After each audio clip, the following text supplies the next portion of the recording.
Bonjour à tous. Donc je vais vous parler de déploiement PHP. Ça c'est moi. En fait, je suis le CEO d'une boîte qui s'appelle Clever Cloud. Et ça c'est mon travail de tous les jours. C'est un travail vraiment cool. En fait, notre boulot à nous, c'est de vous dire, vous envoyez votre code source et on fait fonctionner votre app. Genre, si ça crache, on relance. S'il y a besoin de plus de ressources, on met plus de ressources. S'il y a besoin de moins de ressources, on en vire.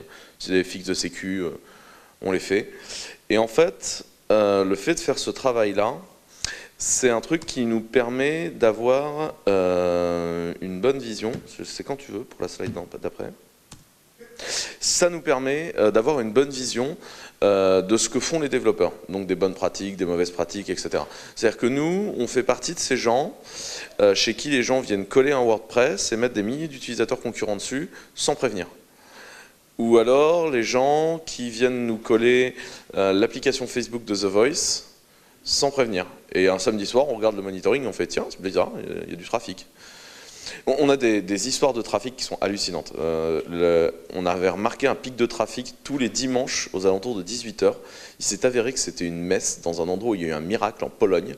Et le truc était hyper mal codé et ça créait un trafic de bâtard. C'était la retransmission live de la messe. Et donc en fait, le grand bonus, c'est que nous en fait on passe notre vie à traiter le code des gens. Et donc, ça nous donne une bonne idée de ce qui est une bonne ou une mauvaise idée dans ce que les gens font, et on essaye de reverser la connaissance qu'on acquiert à la communauté. Si on pense à PHP, PHP à la base, c'était le concept de personal homepage. C'est-à-dire que, à la différence de beaucoup de plateformes et de langages, au lieu d'être pensé au début comme on va faire des applications, etc., on a pensé à un truc qui était on va coller du contenu sur le web. Et puis, comme j'ai besoin de contenu un petit peu bizarroïde, machin, et que j'ai besoin de recalculer mon contenu en fonction de ce que pense mon serveur, j'ai fait PHP, ça fait des tas de scripts et machin. Et puis, petit à petit, on s'est mis à donner du contenu de plus en plus dynamique, de plus en plus compliqué. Pour ça, on a eu besoin de stocker ces données-là. Donc, on a choisi une base de données. Et on a foutu tout ça dans Apache machin, on a mis mode PHP là-dessus et on a tout fait tourner en route sur la bécane et puis la vie est belle et voilà. Et ça a donné pendant des années la lampe stack que tout le monde connaît et qui est un truc quand même relativement important dans notre écosystème et notre économie, même en tant qu'hébergeur. Et en fait ce qui s'est passé c'est que tout le monde a compris assez rapidement les avantages de la lampe stack. Et puis, comme l'un des grands hébergeurs français l'a dit en visitant son hébergeur américain, « Ah, mais c'est ça un hébergeur, pour finir, je sais faire la même chose », les mecs se sont dit, bah, c'est pas grave, on va vendre du shared, et les hosting providers ont fourni un moyen rapide et vachement cheap de mettre un site web en ligne. Et ce qui est plutôt un truc qui est super cool. Parce qu'en fait, grâce à cette évolution technologique qui est ultra empirique, on a eu énormément d'applications cool sur le web, les gens ont pu faire leur site perso, leur blog, démarrer leur start-up, enfin, cette façon complètement empirique de penser qui est en opposition complète avec ce qui s'est fait dans des modèles comme Node ou comme Java, etc., qui sont des trucs pensés au début pour faire des applications, c'est voilà, nous on veut foutre des trucs sur le web. Et après tout, Internet ça a été fait pour foutre des trucs dessus, quoi, et que les gens aillent voir de contenu, quoi. Bon, après ce qui s'est passé, c'est que les gens ont créé des applications de plus en plus complexes. Et en fait, les applications sont devenues tellement complexes à un moment qu'on est arrivé à des problèmes d'hébergement et de déploiement qui étaient relativement non triviaux, avec des effets de bord non prévus relativement désagréables. La première chose à comprendre, c'est quelle est la conception qu'on a de notre code. Il y a une chose que moi j'aime beaucoup dans PHP, c'est son côté « je vais manager pour toi le life cycle de la requête ». C'est-à-dire que dans PHP, vous arrivez toujours à un moment où le truc, il vous fournit le life cycle de la requête, vous avez le serveur Apache qui gère la requête et qui à la fin rend la requête et on ne peut pas faire de trucs bizarres. À l'opposition de certains autres langages où on trouve également beaucoup de débutants. Donc ça c'est très drôle d'avoir un hébergement où on a plein de langages, c'est qu'en fait on voit quels sont les langages trendy et surtout quels sont les langages trendy chez les débutants. Par exemple, en Node, comme vous avez de A à Z la main sur le système de requêtage, vous êtes capable de coller des variables mutables globales en mémoire vive et de vous les réemployer dans une autre requête. Ou vous pouvez récupérer l'objet requête d'un autre truc pour le rebalancer à grands coups de callback soup et renvoyer la réponse à une autre requête, à la requête qui a demandé. Enfin, on peut faire beaucoup de trucs ignobles. Moi, c'est un truc que j'ai toujours beaucoup aimé avec PHP, c'est qu'au moins, on peut faire du caca que dans un truc relativement réduit qui est le temps d'une requête web. On ne peut pas aller mettre du caca partout. Et ça, c'est vraiment bien. Ça nous a permis d'obtenir beaucoup de choses d'intéressantes en termes de madness totale. Quand je parle de madness totale, je parle de capacité à lancer des threads les uns à côté des autres. En Java, c'était la grande mode à un moment. Les gens voulaient absolument mettre la main sur les threads, alors que le serveur d'application n'aime pas du tout que tu ailles toucher aux threads. Et donc, tu avais un truc qui s'exécutait une requête web, puis qui lançait des threads, qui récupérait des infos, et puis il répondait, et puis voilà, et les threads, ils étaient toujours là. Et toi, tu regardais tes graphes de monitoring avec ton nombre de threads qui s'incrémentaient, puis bon, arrivé en général aux alentours de 120 000, ça pétait. Mais ça, c'est un truc qui n'était pas possible à faire en PHP, et ça c'est un truc que j'ai toujours beaucoup aimé. Par contre, du coup, les gens se sont dit, ouais, mais quand j'ai besoin de me passer de l'information entre mes requêtes, j'ai qu'à tout coller dans des fichiers. Alors, parlons 2 secondes du file system. J'ai une vision du file system qui est, c'est un truc génial, mais ça fait jamais ce que je veux. En fait, un file system de base, ça respecte la norme POSIX qui est acide. C'est-à-dire que ça garantit l'atomicité, la consistance, l'isolation et la durabilité. Ça veut dire quoi? Ça veut dire en clair que chaque opération dans le file system va s'exécuter l'une après l'autre. Vous n'avez pas d'opération concurrente dans un file system POSIX. Vous pouvez avoir des lectures concurrentes, au mieux, mais vous ne pouvez pas avoir d'écriture concurrente. Ce qui signifie de façon extrêmement claire qu'on a un bottleneck. Puisque si vous avez énormément d'écriture, comme vous devez assurer qu'elles s'exécuteront les unes après les autres, il y a un moment, vous allez saturer même le meilleur processeur du marché, et le système d'IO. Et du coup, ça me fait, moi, dire un truc qui est, si vous pouviez éviter d'utiliser le file system comme data store, on s'en portera tous mieux. Parce que ça veut dire que le file system de base n'est pas scalable. Alors là, il y a des gens qui vont vous vendre, ouais, mais il y a des file systems partagés en cluster, etc. qui existent. Moi, ce que je vous dis, c'est vous en mettez un en prod, vous le faites fonctionner, et vous venez me voir. On a essayé tous les file systems partagés du marché, il n'y en a pas un qui marche, et donc ça finit globalement toujours de la même façon. On va coller un gros NFS dans un coin, et tous les workers vont se binder sur le NFS, ce qui génère un énorme engorgement réseau, et surtout, ça génère que quand j'écris dans un fichier, si des fois on est plusieurs à écrire dans un fichier, les workers vont s'attendre les uns les autres dans l'écriture du fichier. Ce qui veut dire qu'on a un bottleneck de performance.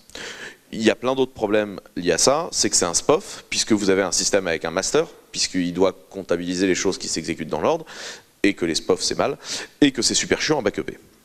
Donc, globalement, si on peut éviter le file system, c'est bien. La première chose pour éviter le file system, c'est d'avoir une division extrêmement rigoureuse entre la data et le code. Quand on a du code, ça fait du process, ça run, c'est un truc qui est une fonction mathématique. D'accord? On a tous fait les fonctions affines, f de x égale, c'est exactement ça. Un morceau de code, c'est ça. La data, c'est dès qu'il y a de l'état, c'est dès qu'il y a de la mémoire, et donc, si vous avez de la mémoire, vous devez trouver un endroit pour splitter les choses bien. Ce que je veux dire par là, c'est quand vous écrivez sur le file system ça pour la prochaine requête, vous êtes en train de faire quelque chose de très mal. 2, quand vous êtes en train de coller de la donnée, de la conf, au hasard des fichiers images qui ont été uploadés par les gens, dans le file system à côté du code, vous êtes en train de mélanger les deux. Donc ça pose d'énormes problèmes. Ce qui veut dire que si on réfléchit jusqu'au bout, il y a beaucoup de choses qui sont de la data, les comptes utilisateurs, les données des utilisateurs bien sûr, mais également tous les fichiers que vous uploadez, on va toujours trouver une autre façon de les traiter que de les coller dans le file system à côté des trucs. Les sessions, qui par défaut en PHP sont traitées dans le file system, et les événements. Alors je vais reparler des événements dans un instant. Mais les sessions, par exemple, typiquement, c'est très dommage de les laisser dans le file system. Parce que dans beaucoup d'applications, ça devient le point de SPOF sur lequel, imaginez que vous avez 80 workers qui parlent à une seule base NFS et que les sessions sont dans le file system. Ça veut dire que si vous avez une application un minimum dimensionnée en web, avec de l'Ajax et tout, au moment où votre page web s'ouvre, vous faites, allez, c'est pas très bien optimisé, vous avez 15 requêtes Ajax qui partent. Vous avez à peu près une chance sur une pour qu'elles soient dispersées entre plusieurs workers. Ce qui signifie, au moment où elles vont partir, que dedans il y a votre cookie de session, etc., et que vous allez récupérer votre session. Et donc, que les 15 workers qui vont traiter vos 15 requêtes Ajax vont s'attendre sur le traitement du fichier de session. Et donc, au lieu d'avoir quelque chose de rapide parce que vous avez distribué le traitement de la donnée sur X workers, vous avez un truc qui attend le traitement du fichier au niveau du traitement de la session. C'est hyper dommage. Alors que si vous collez la session dans une base de données clé-valeur en mémoire, un truc qui a été fait pour, Redis, Memcache, whatever, on s'en fout, vous n'allez plus avoir ce problème-là. Et en plus, vous avez la possibilité de répliquer, etc., machin, et ce sera beaucoup plus rapide. Donc c'est pour ça, considérez-le vraiment comme une donnée, et assurez-vous que vous n'écrivez jamais de données sur le file system. Les événements, j'en parle dans 2 secondes, ce sera un peu mieux.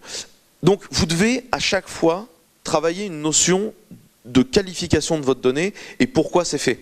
C'est-à-dire, quand vous travaillez votre donnée, vous devez vous dire à quoi est en train de servir cette donnée-là. Est-ce qu'elle a besoin d'être avec les autres, pas avec les autres? Est-ce que j'ai besoin de redondance dessus? Est-ce que je peux la perdre? Je m'en fous. Est-ce que j'ai besoin que ce soit rapide? Et de là, vous définissez où vous allez la stocker. Et vous pouvez comme ça choisir le bon data store. Et du coup, vous pouvez avoir plusieurs data stores. Personne ne vous a dit il n'y a qu'un seul data store dans la vie, vous avez tout collé dans MySQL. Par ailleurs, les données dans une table memory dans MySQL, ça marche très bien et ce n'est pas nécessairement une mauvaise idée. Ne me faites pas dire ce que je n'ai pas dit, quoi. Et après, vous vous appuyez sur les garanties de votre middleware. Et par exemple, pour les événements, dans combien de morceaux de code vous allez avoir un compte utilisateur est créé? Ce qui veut dire envoyer un mail de confirmation au mec, faire ajouter dans le gestionnaire de statistiques de la boîte un nouveau compte utilisateur pour pouvoir avoir des métriques et compagnie. Et je ne sais pas moi, créer un espace de données sur un système de stockage. Dans beaucoup d'applications, cet événement-là, il va être traité comme un morceau de code. Et en fait, la donnée, un événement s'est produit, c'est la requête qui rentre. Et vous avez dans un seul fichier PHP plusieurs includes et toutes les actions vont être chaînées. Alors qu'en fait la bonne pratique à ce moment-là, c'est pas de faire ça, c'est de faire un truc qui répond à l'utilisateur, t'inquiète, on s'occupe de la création de ton compte, générer un événement dans un système de traitement de queue, donc dans un broker, et les 3 autres tâches vont s'exécuter en écoutant ce qui se passe sur ce broker-là dans des workers séparés. Si vous utilisez un event broker, vous avez la possibilité de passer en asynchrone, vous avez la possibilité de modulariser vos workers, et c'est beaucoup plus simple. Il existe plein de systèmes de brokers. Vous avez RabbitMQ, AMQP compagnie, Celery, des gens qui utilisent Redis pour faire ça, JMS, enfin faire du JMS en PHP c'est chiant. Vous avez même des gens qui font des trucs chelous avec des WebSockets qui se parlent entre eux, mais c'est admissible. Le truc, c'est que la donnée qui est un événement, vous devez la traiter comme une donnée et la gérer comme ça. Alors, juste un truc. Coller des fichiers dans un dossier de tâches à traiter et de laisser un cron s'en occuper, c'est pas du tout la bonne chose à faire. Alors, aller coller les tâches dans une table de la base de données et attendre qu'on charge n'importe quelle page du site pour checker s'il y a des tâches à faire, les exécuter, puis s'occuper du chargement de la page du site, ce qui est basiquement fait par les 3/4 des CMS PHP de la place, c'est une très mauvaise idée. Les mecs font ça parce qu'ils ont dans leur cahier des charges un truc qui dit ça doit tourner sur le shared hosting le plus pourri de la planète. Ok, du coup effectivement tu te mets à faire des trucs pas très propres. Mais fondamentalement, si on y réfléchit, il faut éviter de faire ce genre de choses. C'est pas une queue management de faire les événements comme ça. Vous allez coller tous vos événements et votre job queue, vous les collez dans des message brokers, et comme ça vos message brokers ils viennent avec plein d'outils pour s'assurer que le truc fait le taf proprement. Et là-dessus, vous pouvez utiliser des bases de données et des outils en ligne. Avoir un cluster RabbitMQ qui tourne sur ces machines, c'est hyper relou à faire. C'est vrai. Mais personne ne vous oblige à l'installer sur votre machine. Des clusters RabbitMQ gratuits en ligne, il y en a plein. Alors évidemment, le plan est de dev et tout, la redondance est pourrie, et vous n'avez pas beaucoup de quotas, mais vous allez pouvoir tester si vous vous entendez avec cette techno-là ou pas. Donc quand vous voulez approcher ce type de techno, du Redis, du PGSQL et compagnie, allez sur les gens qui fournissent du database as a service, Clever Cloud, mais plein d'autres en fournissent. Beaucoup ont des free plans pour tester. Et tester comme ça, parce qu'au lieu de choisir la technologie parce que c'était simple à installer sur votre machine, vous allez choisir la technologie parce qu'elle a correspondu à votre besoin. C'est la fameuse histoire du choix entre PG et MySQL dans la communauté PHP. Ce qui s'est passé sur la mailing list quand les mecs ont voulu choisir une database, c'est on choisit quelle database des mecs entre PG et MySQL. Je sais pas trop, voilà. Les mecs ont réussi à installer MySQL, jamais réussi à installer PG parce que c'était super chiant à installer. Bah, du coup, ils ont choisi MySQL. Et le choix n'est pas du tout intrinsèque sur la qualité ou non des deux. Le choix est uniquement genre, bah, l'autre truc, on n'a jamais été foutu de l'installer, quoi. Ce qui par ailleurs est une erreur de la part de la communauté PG, c'est un autre problème. Mais du coup, quand vous choisissez un outil, essayez de vous trouver des solutions très rapides pour les lancer. Et comme ça, vous pouvez rapidement apprendre sur cette technologie et ensuite monter en compétence dessus. Les logs, c'est un truc qui est particulièrement intéressant, et surtout dans la communauté PHP. Démerdez-vous toujours pour que vos logs soient outés dans syslog. C'est à syslog, en tant que composant système, de traiter vos logs. Et s'il fait bien son taf, de les centraliser dans un centraliseur de logs, qui va vous trouver un moyen de les analyser, de les display, etc. Mais c'est le boulot de syslog de gérer les logs. Par exemple, se servir du file system pour coller les logs. Je reprends mon exemple où vous avez 20 frontaux et un seul file system derrière, puisque machin, etc. À chaque fois que vous faites une action, vous la loguez, ce qui est bien. Sauf qu'en fait, vos 20 frontaux tournent, et à chaque fois qu'ils ont une action, ils vont ouvrir le fichier de log, coller leur ligne, refermer le fichier de log. Autrement dit, tout le monde attend une seule chose, les logs. Votre truc sera lent, uniquement parce que votre système de log est dégueulasse. Vous n'êtes pas là pour traiter les logs. Ce n'est pas votre job en tant que développeur. Vous collez le truc dans syslog, et les ops sont censés se démerder pour agréger le syslog ailleurs. Enfin, dans Clever, vous ne savez pas ce que vous foutez des logs, vous les collez dans syslog et vous avez une interface live qui vous les fournit par un WebSocket. Ce que vous ne savez pas, c'est qu'ils sont passés dans un syslog, dans un morceau de code qui fait des tris, des bidules, des machins, les a collés dans un Elasticsearch, on a pris des décisions, machin, il y a un autre truc qui les a récupérés, qui vous les colle dans un WebSocket sur lesquels vous vous êtes authentifié. Il y a eu plein de couches, mais ce n'est pas votre problème. Nous, on a fait notre boulot, qui est de se dire, s'il y a beaucoup de logs qui arrivent à un moment, peut-être qu'on pourra l'analyser. Et c'est notre boulot d'Ops. Mais ne traitez surtout pas les logs en les collant dans un fichier. Sinon, ça donne des catastrophes.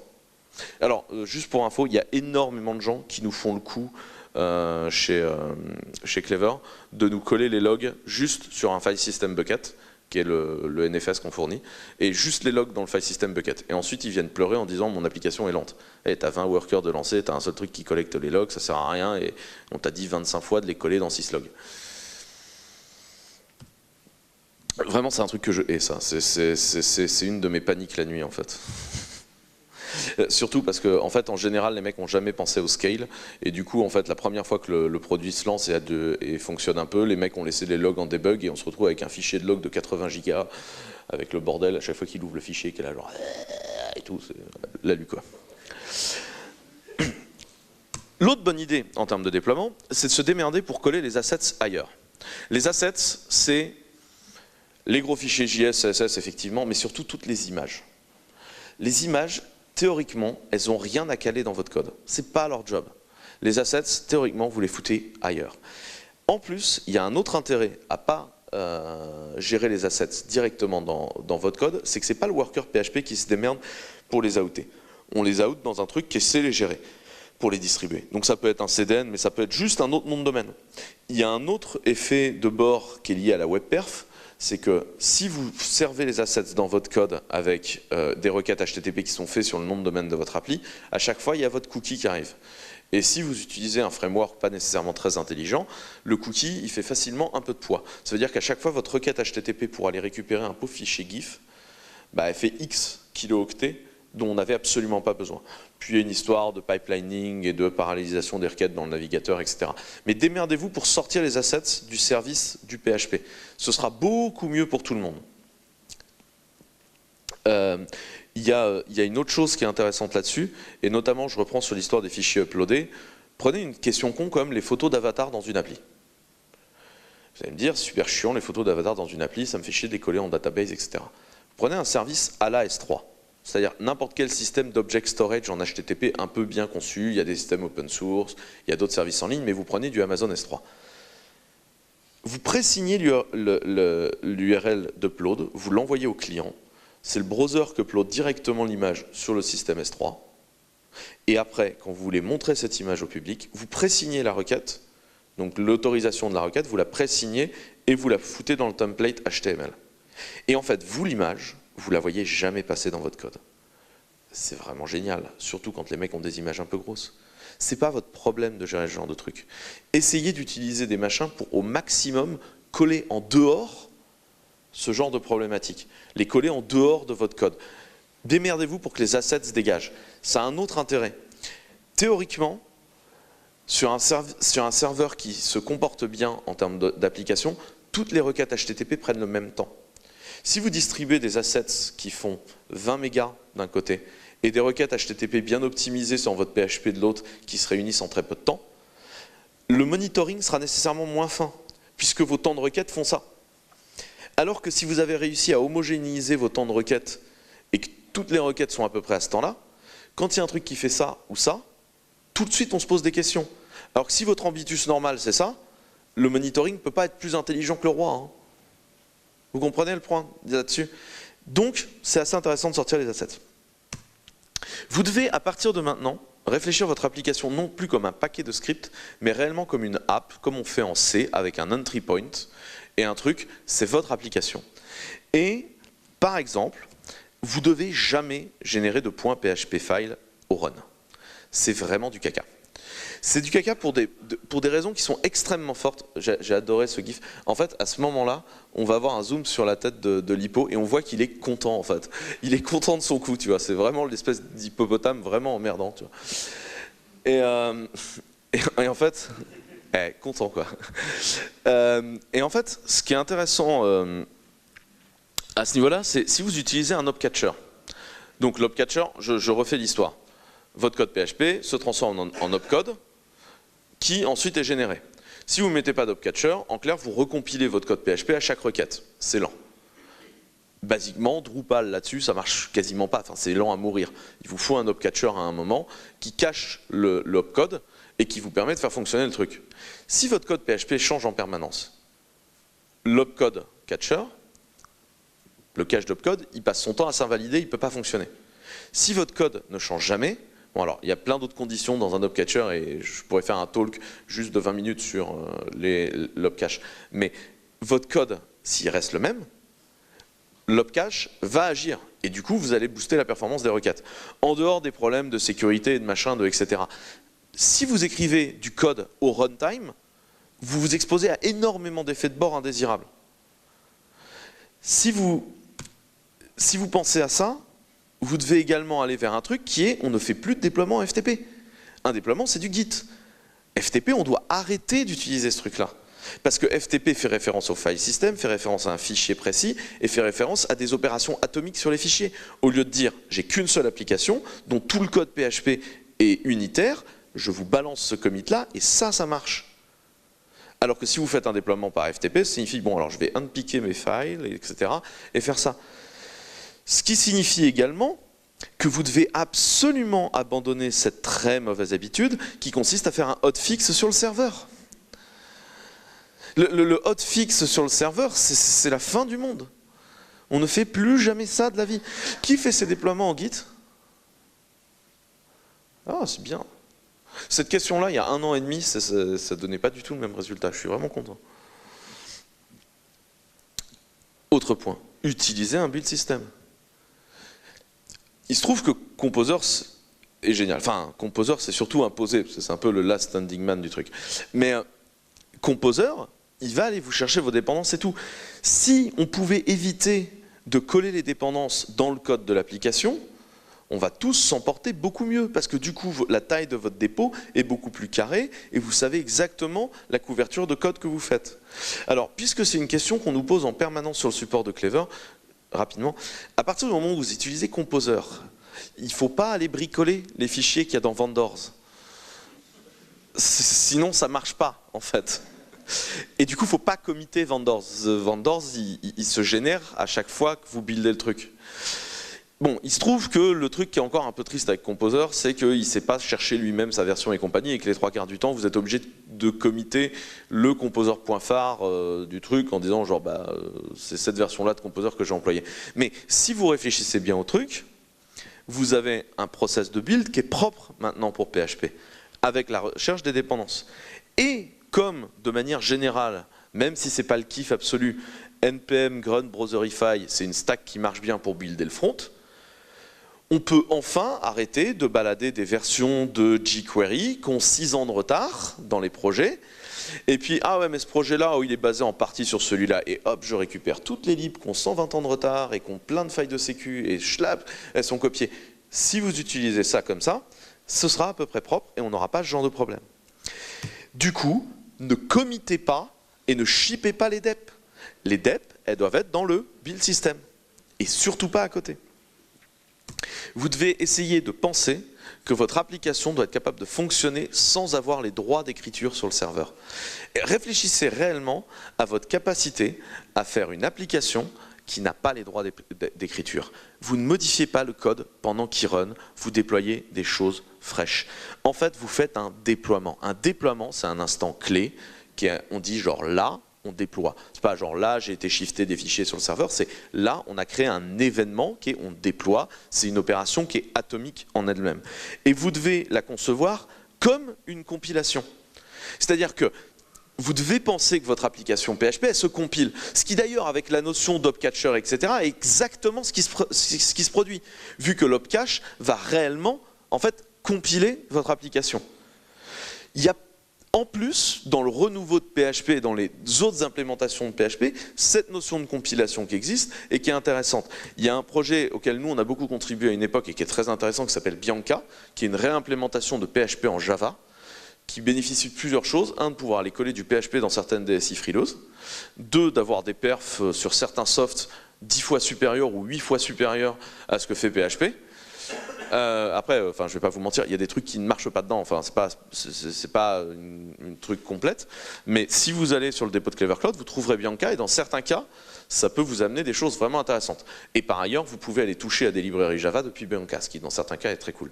Et vous avez aussi de l'Unicode dedans. Je n'ai pas envie de lancer le troll sur le... Mais des fois, vous avez besoin d'Unicode, et Bianca supporte l'Unicode. Mais il y a une deuxième implémentation de PHP qui est très intéressante, c'est HHVM. Alors, ça fait toujours un peu peur aux gens le moment où on sort HHVM parce que genre ça va être rude. Sauf qu'en fait HHVM c'est un truc qui est extrêmement simple à employer. Et effectivement la totalité de PHP n'est pas couverte dedans, sauf que la plupart de vos applications n'utilisent plus aujourd'hui dans les bonnes pratiques PHP les trucs en fait qui ne sont pas supportés dans PHP et qui sont dégueulasses en fait. Sont en fait sortis des bonnes pratiques. Et donc HHVM, dans les 3/4 du temps, ça marche. Et c'est ça de sortir un HHVM. Sortir un HHVM, vous lancez un démon, ils vous font un Nginx à un endroit pour faire le frontal web, et ça fait fonctionner le truc. Vous avez une démo Clever hyper simple à faire tourner, qui tourne dans un Docker, et qui en plus se sert du Docker qui a été fait en démo par Jolicode. Tout de suite, il lève la tête. Nous nous servons de la très belle démo et du travail gentiment réalisé par Jolicode en termes de Docker pour faire fonctionner HHVM sur Clever. Et si votre application tourne dans HHVM, c'est ça qui va se passer. C'est bien compile time. Et du coup, une logique comme Docker, en l'utilisant comme un operating system builder, Docker c'est pas des mini VM et tout, je veux vraiment m'en servir moi comme un operating system builder que vous faites tourner en route et tout, vous savez que vous faites quelque chose, j'ai un talk entier là-dessus qui s'appelle Docker as an operating system builder et qui est vraiment, dans ces cas-là, c'est hyper simple de lancer du HHVM. Sinon effectivement ça peut devenir un peu sioux. Mais si vous utilisez ce genre d'outils, ça peut vous permettre d'aller vachement plus vite. Encore une fois, il y a des démos qui sont hyper simples à employer sur Clever, c'est gratuit à faire et ça vous permettra de savoir si votre code est simple à faire tourner dessus ou pas, sans vous emmerder à installer 2000 trucs que vous ne voulez pas installer sur votre machine. Sauf qu'en fait, le déploiement PHP est intimement lié à la notion de permission sur Unix et Linux. Les permissions, c'est à la fois les threads et les ressources.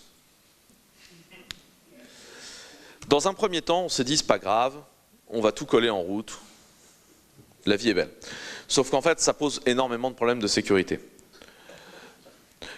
Il y a des mecs qui ont fait, c'est pas grave, on va coller des... Alors au début, c'était un patch, puis ça s'est retrouvé à être des hooks positionnés dans Apache, on va faire le mode ITK. Alors le mode ITK, c'est un truc qui fait tourner en fonction du vhost dans un utilisateur précis. En fait, il fait une espèce de setuid bizarroïde. Le truc, c'est que c'est pas une réelle dissociation des choses. Puisqu'en fait, comme le truc se sert des vhosts, il faut qu'il ait parsé la requête pour être capable de faire le truc. Donc le parsing de la requête et Apache tournent en route, tous. Et en fait, c'est au moment où il a décidé quel vhost employer que le mode ITK va faire ses setuid et compagnie. En fait, c'est l'impression d'être en sécurité, sauf que vous n'êtes pas du tout en sécurité. Donc employez pas ce genre de truc. Alors après, vous avez toujours quelques originaux qui disent c'est pas grave, on va faire du shroot avec du su-exec. Écoutez les gars, faites ce que vous voulez. Mais... Et sinon, vous avez le modèle aujourd'hui. Aujourd'hui, PHP, on le déploie toujours en PHP FPM. C'est FastCGI, c'est une norme qui fonctionne. Vous pouvez employer Apache ou Nginx ou autre chose si vous avez de l'humour. C'est simple et ça va bien marcher. Et chaque utilisateur est respecté dans le système. Donc démerdez-vous pour éviter à tout prix, enfin mode PHP, enfin il faut militer pour la fin de mode PHP. C'est une faille de sécu, c'est une faille de perf et tout. Et en plus, PHP FPM est beaucoup plus performant. Pour 2000 raisons que je ne vais pas avoir le temps de détailler. Donc vraiment, essayez de penser les choses comme ça. Quand vous déployez, faites du fast CGI. Vous devez réfléchir votre système comme si vous aviez à chaque fois un clean state de votre machine. C'est-à-dire que l'OS que vous lancez doit être à chaque fois propre. Encore une fois, c'est ce qu'on fait chez Clever, vous décidez si vous faites la même chose ou pas, mais à chaque déploiement, on vous file une VM qui est propre. Et on déploie votre commit dessus, on génère votre build system, on check que ça marche, on dirige les flux dessus, et voilà. Et quand cette VM-là n'a plus de raison d'être, on la tue pour toujours. Une VM, enfin c'est fini le temps où on était fier d'avoir des serveurs qui avaient un uptime de 10 ans et demi, quoi. Une VM, c'est là pour mourir. C'est une VM qui a plus de 5 à 10 jours sur notre infrastructure, c'est suspect. Ça veut dire probablement qu'elle n'a pas reçu les derniers fixes de sécurité. Parce que nous, en fait, on déploie des nouvelles versions de notre VM de notre côté, on fait notre mise à jour sans que vous vous en rendiez compte. Mais en fait, on a démarré une nouvelle VM, on a déployé votre application dessus, on a rebindé, mais on n'a pas mis à jour l'OS. D'ailleurs, l'OS dans lequel vous fonctionnez n'a pas de package manager, n'a pas de compilo, n'a rien. Ce qui vous permet d'ailleurs d'avoir une bien moins grande exposition aux failles.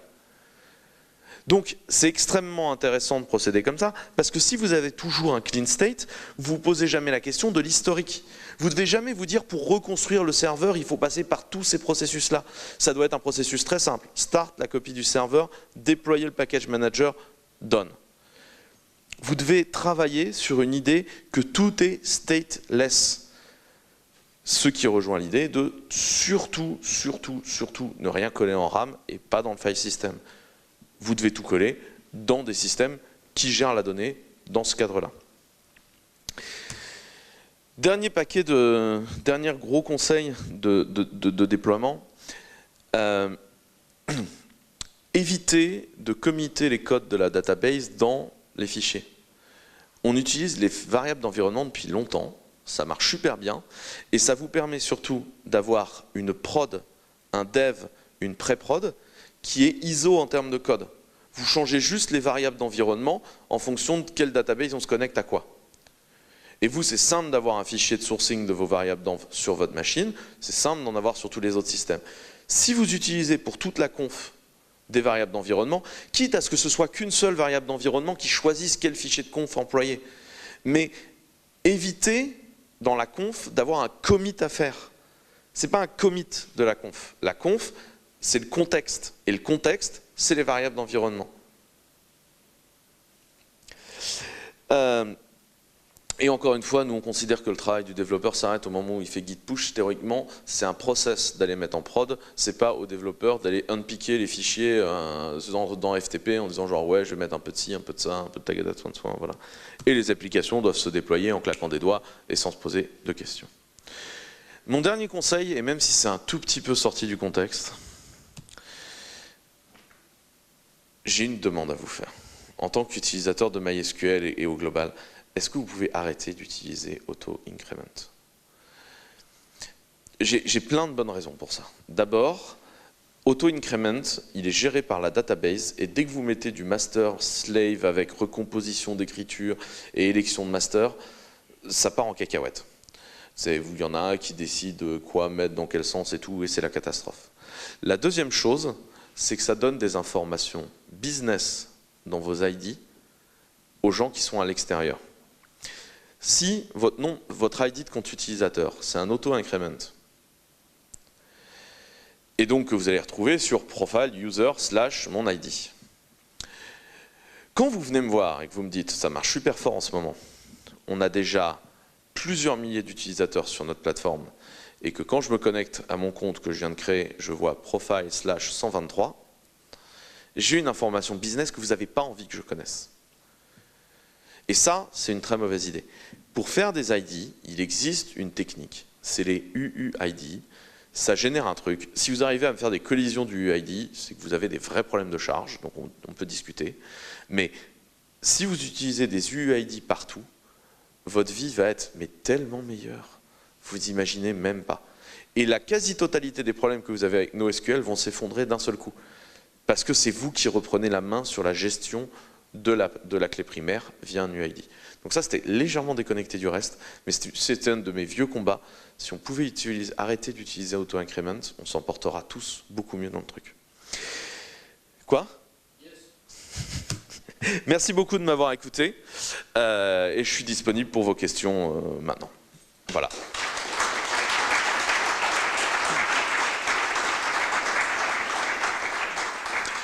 Et je précise que j'ai ce genre de super sticker et si vous m'envoyez un ping sur Twitter, je vous filerai bien entendu des codes de promo sur Clever et j'ai ce genre de super sticker à disposition pour vous.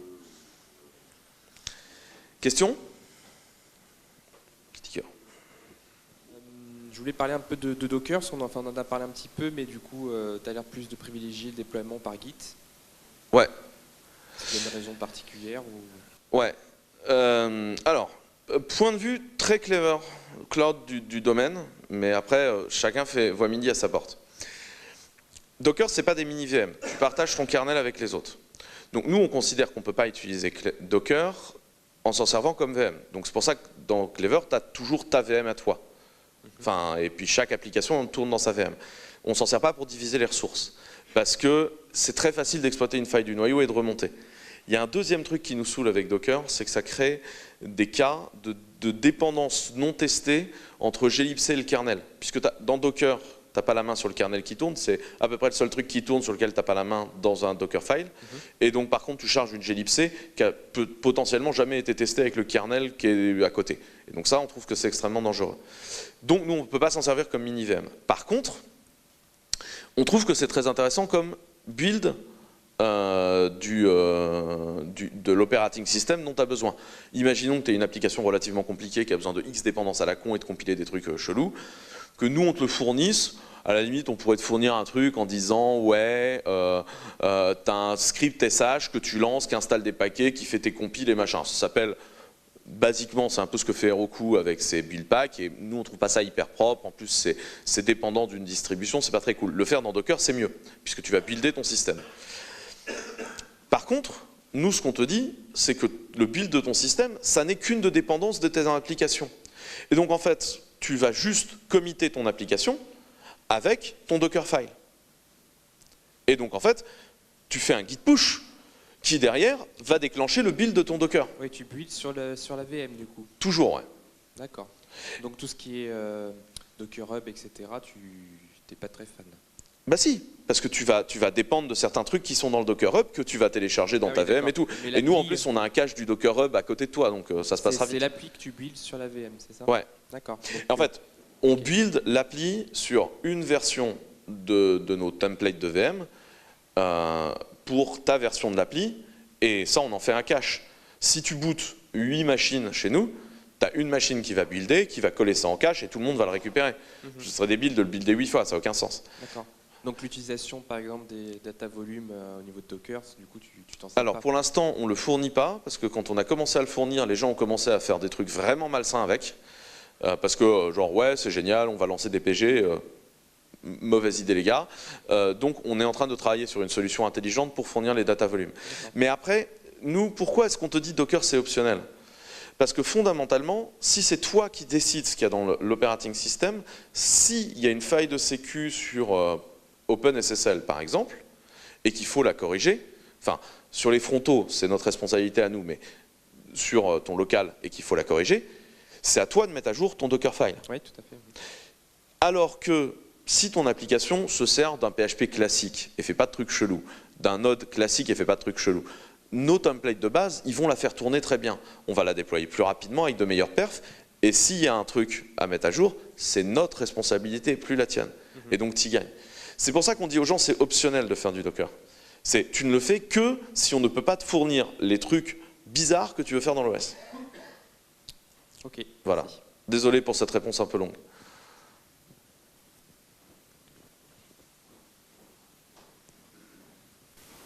Salut. Concernant le fait d'utiliser des UID plutôt que des ID, ça n'aurait pas des impacts sur la performance d'utiliser des strings pour rechercher les enregistrements? Non, les index, ils marchent bien. Alors, dans MySQL, c'est un peu moins bien, mais il y a des modules natifs maintenant qui gèrent le truc proprement. Dans PG, ça a juste aucun coût. Alors, ça a 0 coût. Et d'ailleurs, j'en profite pour vous le dire une bonne fois pour toutes. Testez PG. Un jour, je suis tombé sur PG, ça a changé ma vie. Tu peux faire des tas de trucs avec cette base. Tu peux tordre la donnée dans tous les sens, tu as plein de fonctions et tout. Vraiment, testez-le, vous verrez, c'est un vrai plaisir. Et entre autres, le support natif des UID est hyper vieux, quoi. Et ça a très peu d'impact sur les perfs, vraiment. Et ça a un autre impact super positif de faire ça. Imagine que tu plantes dans ta requête de jointure. Et tu as fait une jointure de delete ou un truc de modification de fichier, un truc vraiment chelou. Et en fait, tu t'es planté, tu as copié-collé ta requête en 2 spi, et en fait, tu pointes sur une autre table. Si tous vos ID, c'est 1, 2, 3, 4, 5 et un X, bah en fait, tu pointes sur un objet que tu ne voulais pas pointer, mais tu es en train de pointer sur un objet et tu vas agir dessus, ce qui est cataclysmique. Si tu pointes sur des UID, le risque de collision entre les deux tables du UID est nul. Ta requête va planter et tu vas dire « Oh putain, je suis con ». Ce qui est beaucoup mieux. Ouais, c'était mal interprété comme ça. Mais tu vois, c'est ce genre de choses que je trouve extrêmement positif dans le fait d'utiliser ça. Et ça aurait un coût de performance que ce serait quand même intéressant, je pense. D'autres questions ? Oui, j'avais une question un petit peu plus spécifique à Clever Cloud. Je me demandais ce que vous utilisiez comme technologie pour vos VM. Est-ce que je passe du KVM ou du OpenVZ On utilise du KVM, tweaké par nos soins. Il faut savoir qu'on commit dans le kernel, on commit dans le KVM, on commit dans systemd. Et en général, on fait vivre quelques patchs au-dessus avant de les reverser à la communauté pour les tester. Donc voilà. Mais KVM est extrêmement intéressant comme technologie de virtualisation et très très bien intégré au kernel et tout. Donc ouais, on utilise KVM. Ok. Pas plus? Une déclaration de joli code sur HHVM?